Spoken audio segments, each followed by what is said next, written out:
Well, we've just arrived back in the French house after a very long journey down from Roscoff. I'll give you a little tour of the place and we'll see where we go from there. I'm very tired.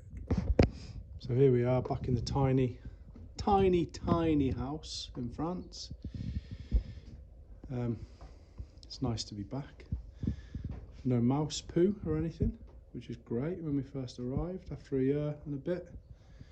We had some supper last night. The gas still works, the solar straight up and running. We've got 101 watts ish flowing through it now. Nice sunny day outside.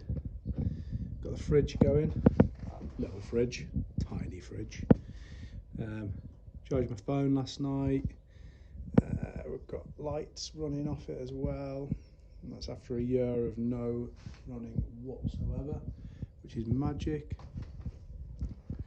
Here's the front garden.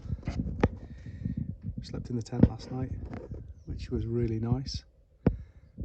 Got those panels over there. Yeah, it's just going to be a really nice day, I think, to be honest.